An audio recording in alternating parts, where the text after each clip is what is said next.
तो friends PLC आज basic से शुरू करेंगे, जिसमें सबसे पहले प्रोग्रामिंग पार्ट है। और इसमें जो प्रोग्रामिंग यूज होनी है उसके बारे में जानेंगे। कौन सी प्रोग्रामिंग पीएलसी में करते हैं, जैसे आईटी फील्ड में पाइथन, जावा, सी प्लस प्लस एक्सेट्रा। तो ऐसे ही पीएलसी में लैडर लॉजिक प्रोग्रामिंग होती है और एसएफसी प्रोग्रामिंग होती है। एसएफसी में इंस्ट्रक्शंस लिखने पड़ते हैं एंड लैडर में कंपोनेंट्स को मिला के लैडर्स बनानी पड़ती है। तो पीएलसी में आयो शुरू करते हैं। सबसे पहले पीएलसी आपके लैपटॉप के साथ किस तरह से कम्युनिकेट होगी, इसके बारे में भी जानकारी आपको होनी चाहिए। तो यूएसबी, इथरनेट, सीरियल केबल, ये 3 तरह से आप अपने सिस्टम को पीएलसी के साथ कम्युनिकेट करा सकते हैं। और सबसे जो इजी कम्युनिकेशन का तरीका है वो है इथरनेट। नेक्स्ट स्लाइड में आते हैं। तो प्रोग्रामिंग लैंग्वेजेस की मैं बात कर रहा था, तो एसएफसी मैंने बताई थी। एसएफसी यहाँ नीचे स्क्रीन में देख सकते हैं। एसएफसी में लेटर्स न करके इंस्ट्रक्शंस लिखने पड़ते हैं। इसमें शॉर्ट इंस्ट्रक्शंस यूज होते हैं, जैसे LD for load, N, OUT, LD, END. तो इस तरह से इंस्ट्रक्शंस पीएलसी में यूज करके एसएफसी सीक्वेंशियल फंक्शन चार्ट बना के प्रोग्राम कर सकते हैं। लेकिन मैं आपको लैडर लॉजिक से सिखाऊंगा और ये बहुत इजी है। आप मेरे साथ इस वीडियो के एंड तक बने रहो और मैं इस बात की गारंटी देता हूँ कि आप बेसिक सीख जाएंगे। और जब भी आप बेसिक क्लियर कर लेंगे अपना, तो आप किसी भी प्रोग्राम को इजीली अंडरस्टैंड कर जाएंगे। अगर आप बेसिक नहीं जानते हैं तो आप किसी भी प्रोग्राम को देखोगे तो आपको कुछ भी समझ नहीं आएगा। इसलिए बेसिक बहुत जरूरी है। तो लैडर में आने से पहले 2 चीजें बताऊंगा। यहाँ पे जब प्रोग्रामिंग करते हैं तो बिट की बात होगी एंड वर्ड की बात होगी। बिट की बात होने का मतलब है यदि कोई सिग्नल आपके पास आ रहा है तो वो किस फॉर्म में आ रहा है। क्या वह 0 1 की फॉर्म में आ रहा है या वह फर्दर नंबर्स की फॉर्म में आ रहा है। तो ये 2 चीजें जाननी बहुत जरूरी है कि बिट की फॉर्म में आपके पास कोई सिग्नल आ रहा है तो किस तरह से आ रहा है। अब जो भी इनपुट आप पीएलसी को प्रोवाइड कराएंगे, उस इनपुट में जो सिग्नल्स हैं वो बिट होंगे। जैसे अगर आप किसी पुश बटन को प्रेस करते हैं तो पीएलसी को जो सिग्नल मिलेगा वह 0 या 1 की फॉर्म में मिलेगा। अब हम उसे कैसे समझेंगे? हम उसे समझेंगे 1 का मतलब ऑन होगा एंड 0 का मतलब ऑफ होगा। तो बिट में अगर जब भी बात करेंगे तो 0 1 की बात करेंगे, जिसमें 1 का मतलब है ऑन एंड 0 का मतलब है ऑफ। ज्यादातर ये यूज होगा जितने भी आउटपुट डिवाइसेस हैं एंड इनपुट डिवाइसेस हैं, उसमें बिट ही यूज करेंगे। एग्जाम्पल में स्विचेस एंड लैंप्स। वर्ड की बात करता हूं तो इसमें नंबर्स एंड कैरेक्टर्स का यूज होगा, जिसमें आपको एक क्वांटिटी दिखेगी। अगर मैं बात करता हूं फील्ड से कोई इनपुट आपके पास आ रहा है जहां बीच में एडीसी डिवाइस लगा है। एडीसी होता है दोस्तों एनालॉग टू डिजिटल कन्वर्टर।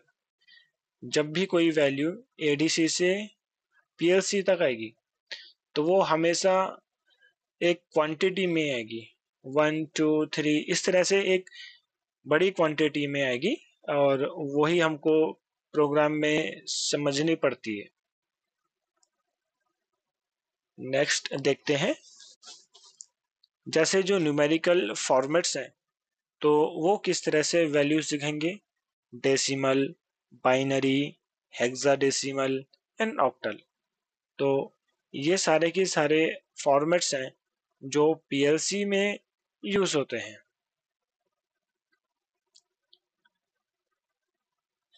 अब डेसिमल एंड बाइनरी कन्वर्सन मैं अब ये सब तो आपको यहाँ पे ये सिखाऊंगा नहीं, एंड मुझे नहीं लगता कि आपको ये आता नहीं होगा अगर आप प्रोग्रामिंग फील्ड में हैं।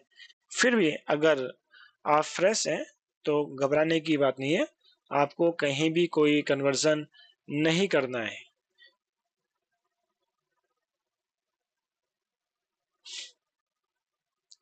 सबसे पहले एक जो एग्जांपल इसमें दिखाया है, तो पीएलसी में लैडर प्रोग्रामिंग शुरू करने से पहले कॉइल एंड कॉन्टेक्ट्स, ये दो टर्म्स आपको हमेशा ध्यान रखने। एंड कॉन्टेक्ट में एनो टाइप है, एनसी टाइप है, किस तरह से कॉन्टेक्ट है तो ये दोनों भी ध्यान रखने। एनो टाइप में जो कनेक्शन है वो पहले से ही ओपन है, जैसे कि नॉर्मली ओपन पहले से ही हमें समझ में आ रहा है। एंड नॉर्मली क्लोज का मतलब जो आपका कनेक्शन है वो पहले से ही कंप्लीट है। अब इस डायग्राम में देखेंगे तो जिस तरह से एक यहाँ पर स्विच बनाया है तो ये स्विच अभी नॉर्मली ओपन है, लेकिन जब ये स्विच आपस में कनेक्ट हो जाएगा तो इसे हम कहेंगे नॉर्मली क्लोज। इसके बाद सीधे पीएलसी में प्रोग्राम की बात करता हूँ। तो एक छोटा सा प्रोग्राम बनाएंगे, एंड मैं यूज कर रहा हूँ मेलसॉफ्ट सीरीज GX वर्क्स 2। ये मित्सुबिशी का अपना प्लेटफॉर्म है जिसमें प्रोग्रामिंग करते हैं। पीएलसी की बात करता हूँ तो इसमें डिफरेंट सीरीज हैं। अभी जो मैं यूज कर रहा हूँ FX सीरीज यूज कर रहा हूँ। FX सीरीज में भी किस टाइप की है तो मैं FX3U यूज कर रहा हूँ, तो इसको ओके कर देंगे। और जो इंटरफेस है, कोई भी पीएलसी अगर आप यूज करते हैं तो उसका सिर्फ इंटरफेस अलग होता है, लॉजिक सब में सेम होते हैं।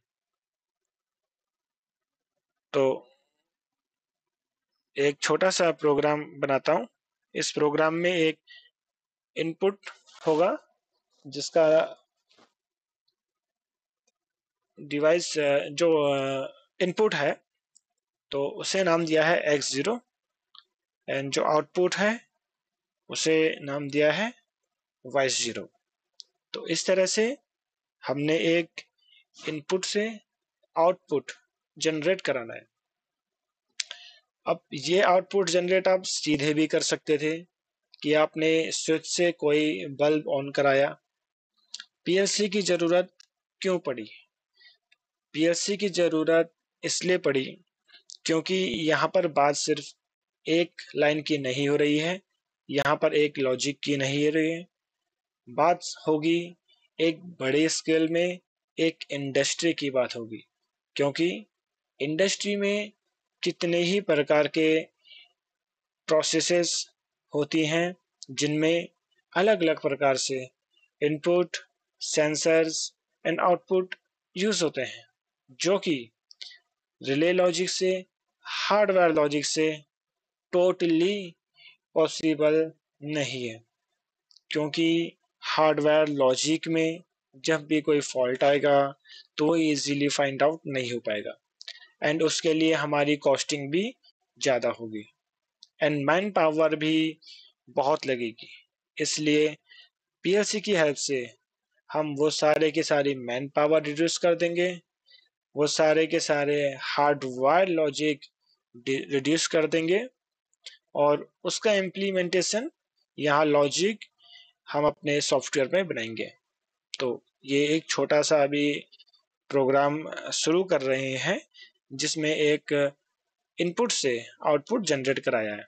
ये इनपुट कोई पुश बटन हो सकता है एंड आउटपुट कोई मोटर लैंप हो सकती है।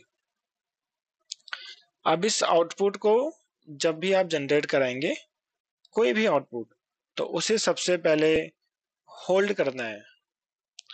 होल्ड करने का मतलब है, इन केस अगर आपका इनपुट नहीं आता है तो उसे कहाँ से पावर मिले, तो उसे पावर देने के लिए हमें होल्ड कराना होगा।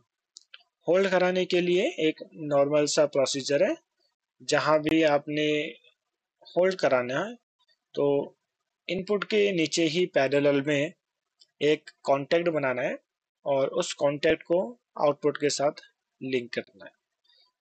तो अभी y0 को होल्ड करा दिया है, एंड इस होल्ड को हम डिहोल्ड कैसे करेंगे, मतलब अब हमेशा तो आउटपुट जनरेट होगा नहीं, कभी ना कभी उसे ऑफ होना पड़ेगा। इसलिए इसको ऑफ होने के लिए मैंने एक दूसरे इनपुट से कराना है। तो इसे रिबिल्ड कर देता हूँ एंड सिमुलेशन में देख लेते हैं। यहाँ नीचे जो टेबल नजर आ रही है ये है वॉचिंग टेबल। इस वॉचिंग टेबल में आप पूरे प्रोग्राम में जो भी डिवाइसेस यूज हो रहे हैं उनका यहाँ पर मॉनिटरिंग कर सकते हैं। अभी x0 हमें देखना है, x1 एंड y0। तो तीनों में देखेंगे अभी करंट वैल्यू 0 है एंड ये डेटा टाइप बिट, जिसकी बात मैंने शुरू में करी थी कि इनपुट एंड आउटपुट जब भी आएगा तो वो बिट की फॉर्म में आएगा। बिट की फॉर्म में 0 और 1। अभी जो करंट स्टेज है वो 0 है। इसे मैं फोर्सली हाई करा देता हूँ, 1 वैल्यू दे देता हूँ। तो 1 वैल्यू देने के बाद प्रोग्राम में देखो y0 ऑपरेट हो गया है, y0 आउटपुट जनरेट हो गया है एंड ये कंटिन्यूअसली ऑन रहेगा जब तक आप इसके सिग्नल को डिस्टर्ब नहीं करते। सिग्नल को डिस्टर्ब करने के लिए आपने एक दूसरा बटन या दूसरा इनपुट यूज करा है। तो इसे मैं हाई कर देता हूँ। जब भी आप दूसरा बटन प्रेस करेंगे तो यह आउटपुट क्लोज हो जाएगा, जबकि x0 जो इनिशियल इनपुट था इस आउटपुट को जनरेट कराने के लिए वह ऑन है। तब भी हमने दूसरे बटन की हेल्प से आउटपुट को स्टॉप करा दिया। तो ये एक छोटा सा प्रोग्राम बना है होल्ड का एंड डिहोल्डिंग का। इसके बाद इसे हम टाइमर से भी ऑपरेट करा सकते हैं, काउंटर से भी ऑपरेट करा सकते हैं, कंपैरिजन इंस्ट्रक्शन से ऑपरेट करा सकते हैं। इस तरह से अलग अलग इंस्ट्रक्शंस को यूज करके लॉजिक्स बनाए जाते हैं।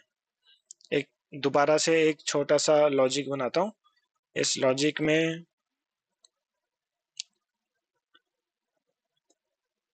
एक इनपुट देता हूँ x1 एंड इस x1 से एक टाइमर ऑपरेट कराना है। टाइमर का नाम मैंने दे दिया है t0 एंड ये तकरीबन 10 सेकंड तक काम करेगा, या 10 सेकंड बाद ये ऑन होगा क्योंकि ये डिले ऑन टाइमर है। ऑन करने के लिए किसी भी चीज को डिले करेगा, और जैसे ही यह ऑन होगा तो इसके इनपुट को मैं, जब भी ऑन होगा तो इसके इनपुट को मैं किसी दूसरे आउटपुट के लिए यूज कर लेता हूँ। y1। तो ये y1 कब ऑपरेट होगा? जब ये टाइमर कंप्लीट होगा।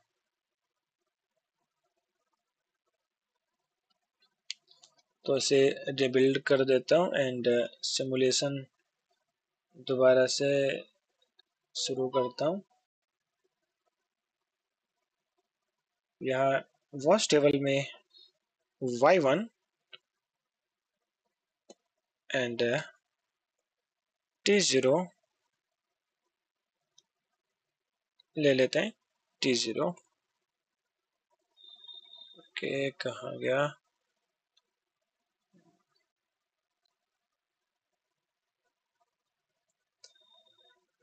तो ये जो बीट की बात करी थी, इसके नीचे देखोगे वर्ड लिखा है। तो वर्ड का मतलब यही था कि ये एक क्वांटिटी देता है। ये सिर्फ 0 1 ही नहीं देगा, बल्कि 1 2 3 4 इस तरह से एक क्वांटिटी आपको देगा। x0 को जैसे ही ऑपरेट कराया तो y0 ऑपरेट हुआ, ये आपको अंडरस्टूड है। एंड x1 को जैसे ही ऑपरेट कराया तो y0 ऑपरेट होना बंद हो गया। लेकिन टाइमर यहाँ चल रहा है, जैसे ही टाइमर कंप्लीट होगा तो y1 ऑपरेट होगा एंड y1 ऑपरेट हो गया है। लेकिन अब हम चाहते हैं जैसे ही y1 ऑपरेट हो, ये अपने आप ही 10 सेकंड बाद क्लोज हो जाए। तो ऐसा करने के लिए एक छोटा सा लॉजिक बनेगा। इस लॉजिक में टाइमर की हेल्प से एक क्रॉस सेक्शन बनाएंगे। सबसे पहले एक कांटेक्ट लेना पड़ेगा। कांटेक्ट लेके y1, जैसे ही y1 ऑन होगा, दूसरा टाइमर लूंगा। ये टाइमर 10 सेकंड तक चलेगा। 10 सेकंड जैसे ही ये टाइमर चलेगा तो इसे एक होल्ड कराना होगा।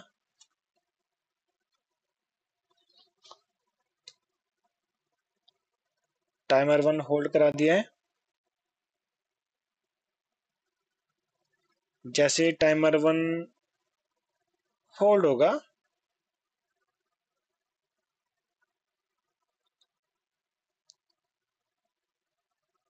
t0 के लिए जो सिग्नल आ रहा था इसे क्लोज होना होगा। तो देखते हैं ये अभी चलता है या नहीं, क्योंकि ऐसा नहीं होता है कभी भी कि आपने प्रोग्राम बनाया और तुरंत चल गया। छोटी छोटी प्रॉब्लम्स आती रहती है। सबसे पहले x0 को ऑपरेट कराया, x1 को ऑपरेट कराया, and after 10 second the y1 will operate.